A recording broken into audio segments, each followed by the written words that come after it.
What was, y'all didn't care, but what was the big story? Y'all thought it was funny. What was the big story last week?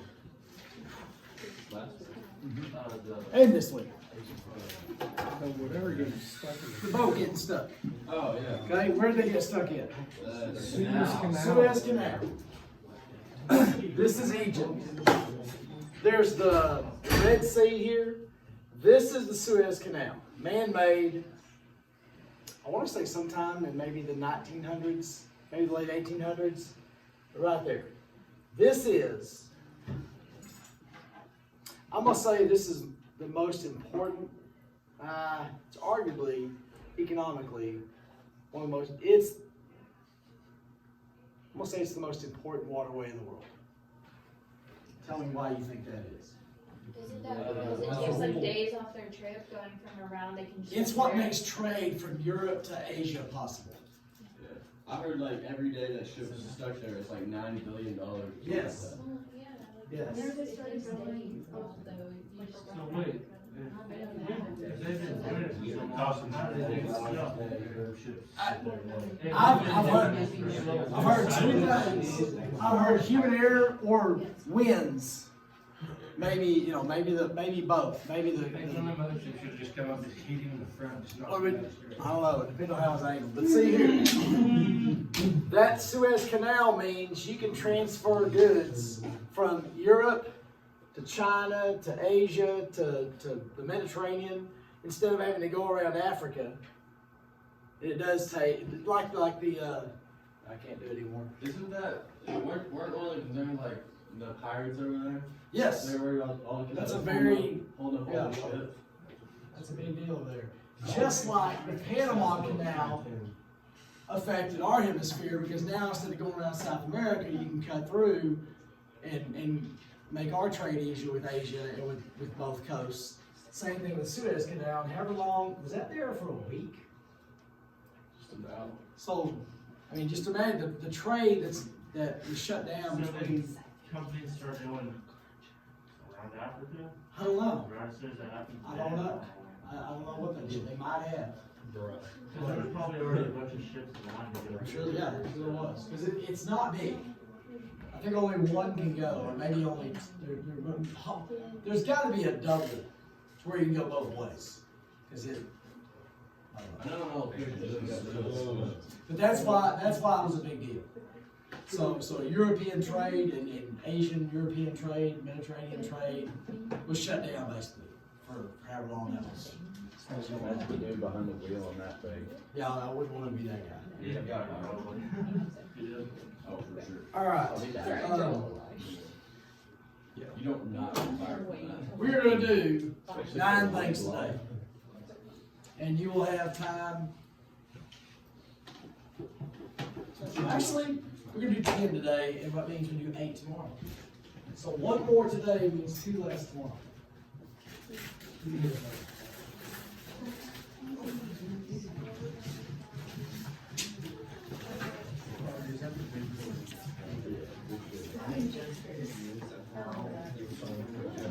Colors, it's your responsibility. Would you run this to the office and ask them to put them in the eye?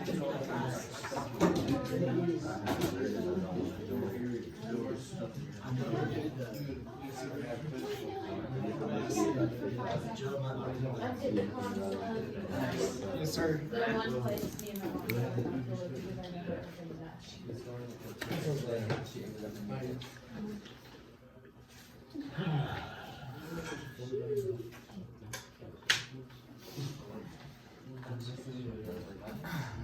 Y'all got tested around over here.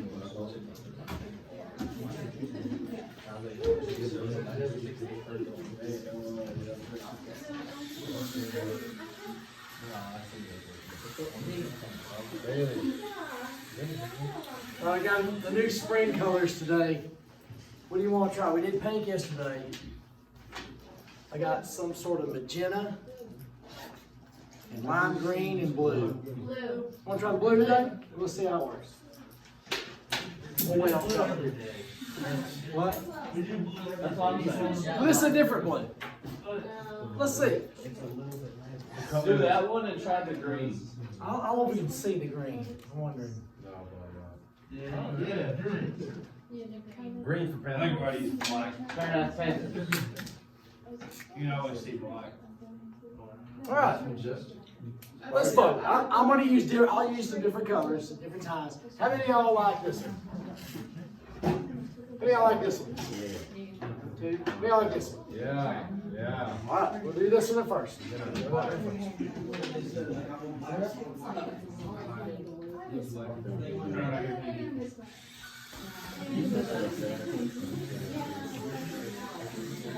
That's a slight issue.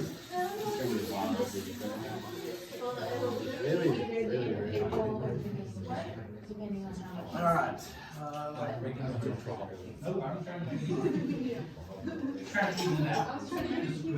Yesterday was demand. Today is supply. What do you remember about demand? Yeah, supply has to be the same. Supply and demand. That's true. What was the definition of demand? Me wanting a truck doesn't help the store. Willingness and ability. Willingness and ability. So what do you think supply is? The ability to use it. Willingness and ability for the store to offer.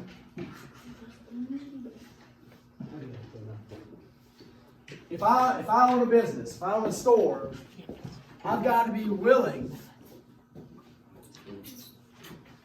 to offer this product, and I also have to be able to offer this product. Can Time Out offer Whataburgers? No. If they have a little, but if they don't, they can't. So they're not able to do that. They might be willing, but they're not able. They might be able to offer licorice, but not willing to, because who wants to offer that? I love Twizzlers. Okay, great, it's fine.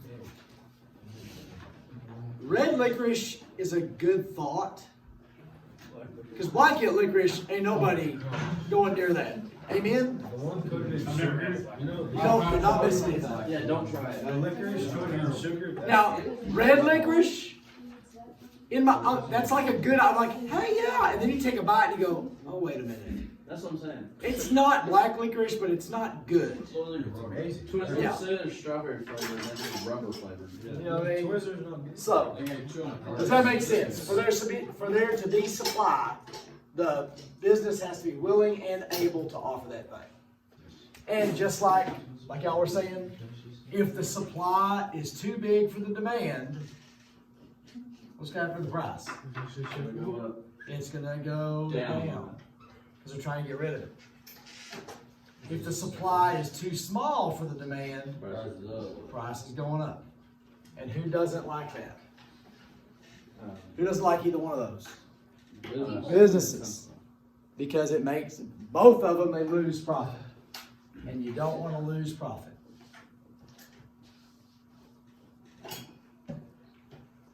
Is that the law? Yes. It's actually not. If you end up going to college and you take like a supply and demand class or something, don't put that for the law because you'll fail. Because the guy with the glasses and the patches on the elbow will. Oh, that is incorrect, Mr. Yates. You must repeat this class next semester. I don't know why they talk like that, but anyway. I don't know why. What's next? What is the Marginal product. Okay, this is going to make you sound smart. Right? Marginal product.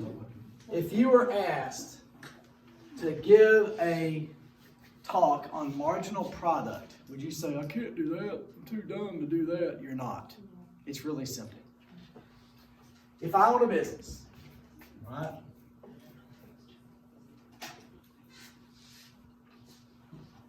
No, let's say the snow cone stand. Okay?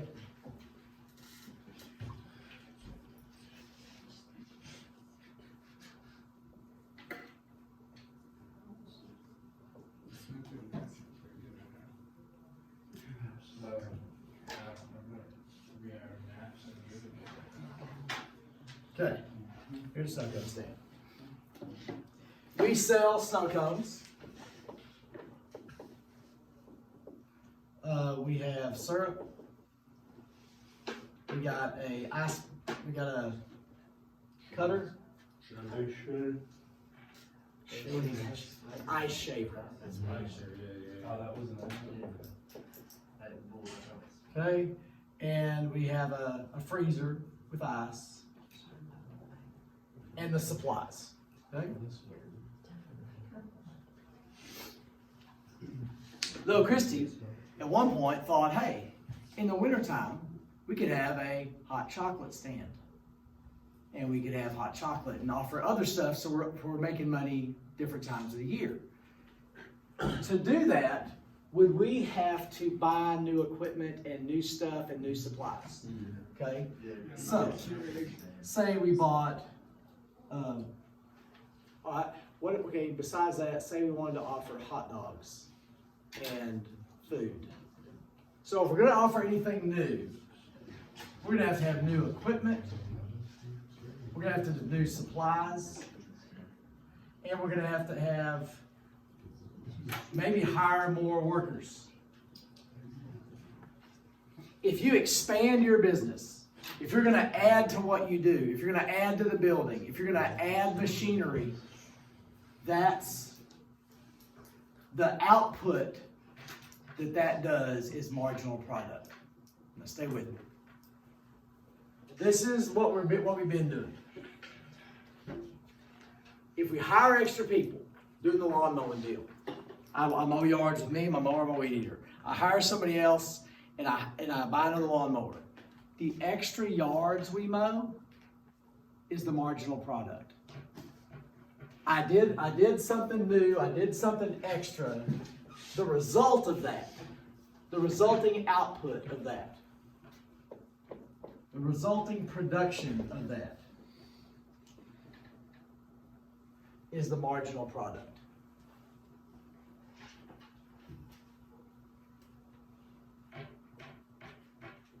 So it's the extra stuff that's made, produced, the extra work that's done by your investment. You've invested back into your business. The extra product that's created, the extra work that's done, the extra stuff that's made is the marginal product. Does that make sense? Why did I do this? What's the purpose of this new stuff? To increase profit. So, later on, if we talk about marginal profit, what would marginal profit be? The money made from this. If you own a business, if you're a plumber, if you own a ranch, if you own a business, and you put money into something, some extra stuff, do you want to know specifically how much that brought in? Why do you want to know that? If you're gonna do it, you're gonna keep it. Was it worth it? Am I losing money here or am I making money here? So whenever you see that word marginal in this room, that has to do with anything new you've invested in, anything new you've started, anything new that you've made that you didn't make. Increased production, increased cost, and then you see if it was an increased profit. Does that make sense? Right. We thought about I told you all about buying them cups. See if but we didn't because we were afraid we wouldn't make money off it or what to charge and all that kind of stuff. All right. What we got? What's next? Fixed cost. Fixed cost. All right.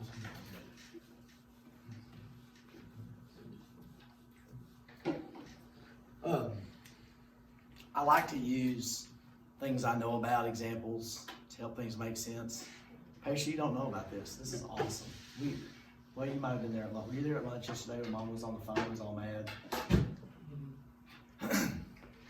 If something's, all right, this word fixed, fixing. In Texas, that word means a lot of stuff, but we all understand it. If something's fixed, it means it was broken and you fixed it. But if something's fixed to the wall, What does that mean? We nailed it to the wall. It's stuck there. Okay? It stays. If it's fixed to the wall, it stays. A fixed cost. Tell me what that would be. Cost doesn't stay. It stays the same. It's a bill you have. It's a cost that stays the same.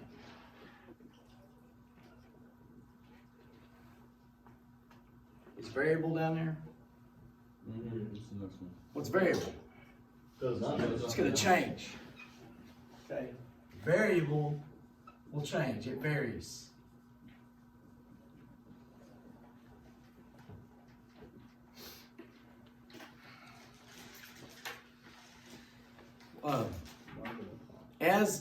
As an individual, would you rather have a bill that's going to stay the same or have a bill that's going to change? Why do you want it to stay the same? You can plan. You can budget. You know. All right? Is electricity a fixed cost or a variable cost? It's variable.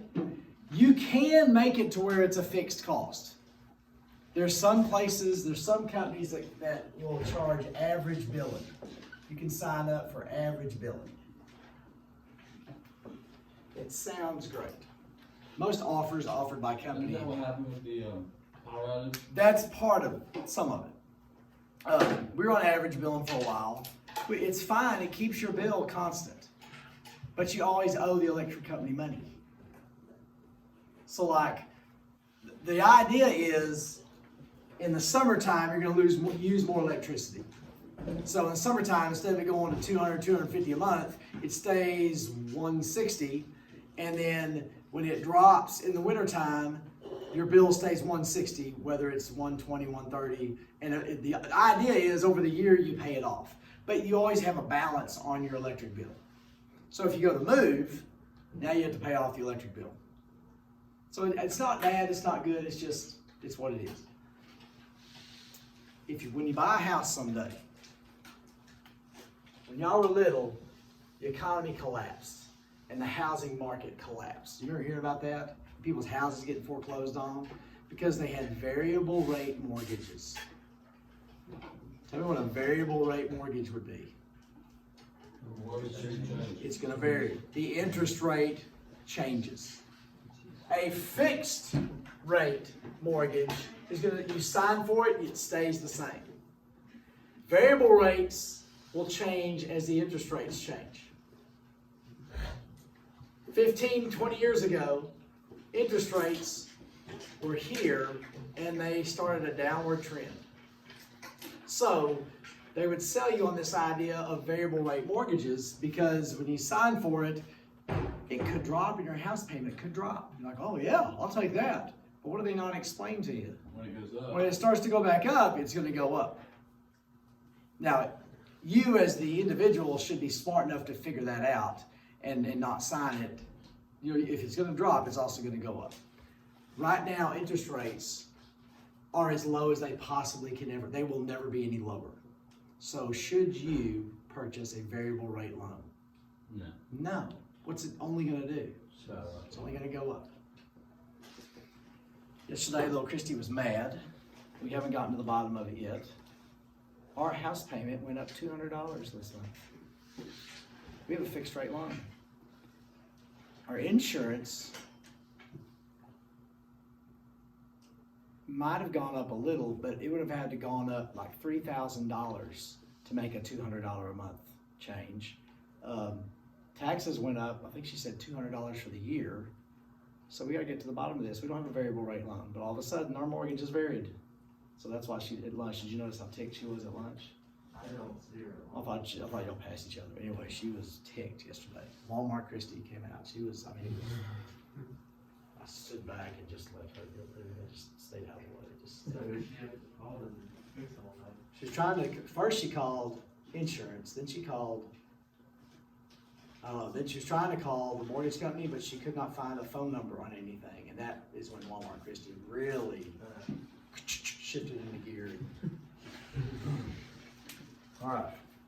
So, sometimes in life, it's important to know what not to do. Sometimes it's important to know what to do. Sometimes it's important to know what not to do. Never get a variable rate loan, ever.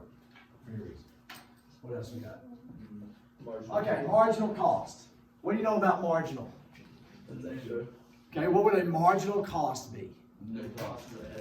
The cost of buying the extra equipment,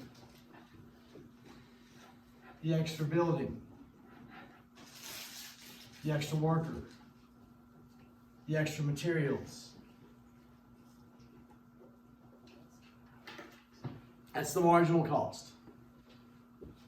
Now, what does that have to do with the law of diminishing marginal utility? What does that mean? From yesterday.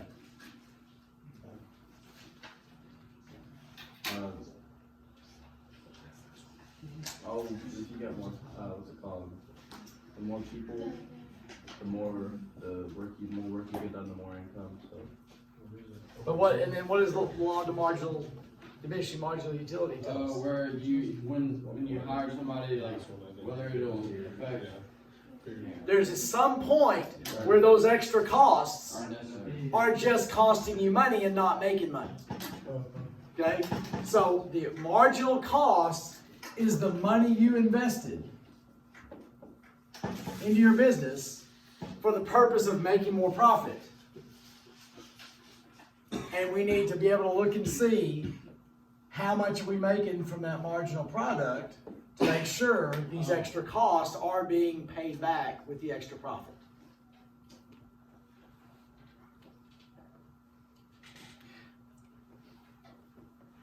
You know, as a business owner, how scary would it be to expand and add to and buy extra trucks and hire extra people and expand the building? Pretty scary. And maybe it's right now, maybe it doesn't last long enough to pay all that off. Like oil field stuff. You know, 15 years ago, 20 years ago, you couldn't spend all the money you was making if you worked in the oil field. Now you can't make any money working in the oil field. So that makes sense now? Marginal cost, everybody cool? Golly. What's up? What's next? All right, we know about supply, or elastic. It stretches, it changes. This is not the demand, or not demand, lows, okay, in November.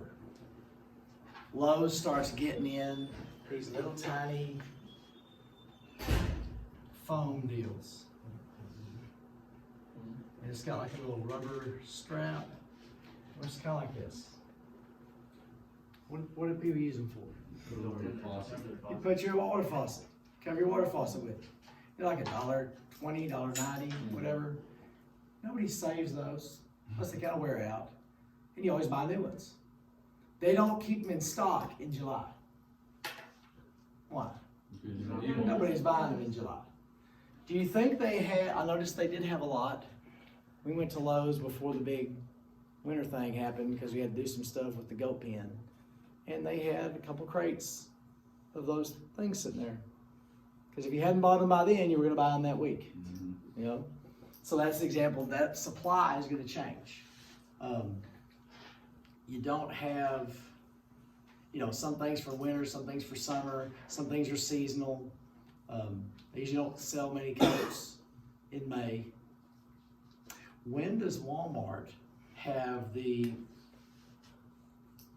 umbrellas and all that kind of stuff right next to the door as you walk in? When it's storming. When it's big rain, they put all that stuff right there because, oh, it didn't rain good. You know, the umbrella and everything. You know, all that stuff. I don't own an umbrella. That's a bigger hassle than getting wet because you can dry. But like keeping the umbrella and then you have to put it somewhere and it's soaking wet and then you get to your truck and I don't want a wet umbrella in my truck, you know? And I don't know. Anyhow. You want to hear a really immature thing I did? Yeah. Went to a friend of mine's wedding with a coach. We coached the band Austin together, his wife, and then me and the girl I was going out with. We walk in, it's pouring down rain, and we're walking in the church, and there's this place where it's like a huge church, and water is just kind of like pouring off the roof somewhere. And we were walking in, and Coach Hayes said, "Hey, Rob, I dare you to go stand under that." I'm like, "Okay." And I'm walking over there, gosh, just getting like a shower. And for some reason, she wouldn't talk to me for like hours after that. I'm just sitting there, just soaking, just clothes are soaking wet. Idiot. You know anybody would do that, Cutler? Knew your pals would do that, would you? No. All right. Equilibrium price. Okay. What does equilibrium mean? What's the question? This is where you're supplying. There's elastic and inelastic. So what does that mean? It's going to what? Elastic's going to change. Okay? Inelastic's not going to change. You're going to go to the store and buy, Walmart has milk. Walmart has eggs. Walmart has pants, clothes. That's going to stay the same. Right? Is equilibrium price where the supply and the demand are both big? Or both small? That same kind of deal. Equilibrium means balanced. Okay? I was thinking about This is the price. So you walk into the store. Let's say we're going to buy an air compressor. I need an air compressor. I want to get one.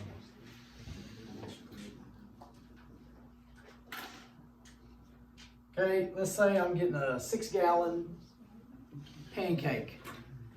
You know what I'm talking about? The low round one. And I walk in and it is $199. I walk in and look at it, and what am I going to do? I turn around, I'm going to walk out. Okay? Let's say that air compressor cost the store, let's say it cost them $75. Okay? If they try to charge $199, how many are they going to sell? None. Not very many. Maybe some. Maybe some guy who just goes in there and buys one. What if they charge $120 for it? Okay, I'm like, okay, I'll buy it for $120. I walk up, I pay for it. I don't feel cheated. I'm okay with it. They're making a profit. Everybody's happy. The equilibrium price is where the customer feels okay about buying it, and the store is making a profit. Could they make a little bit more? They might could charge $140, but probably less people would buy them. So that equilibrium price, just like they want the balance between the supply and demand, they want the balance with the price where they're getting a profit and you're happy buying it and you're not ticked. That means if you're not ticked, you're going to come back later for more stuff. That's the equilibrium price. Maybe if they have a sale and it's $100, the customer is really happy, but the owner is not as happy because they lost some profit there. And last, surplus. A bunch of it. There's extra. If you have a surplus, you have extra, which means what to the price? Goes down. It's going to go down, which means you lost profit.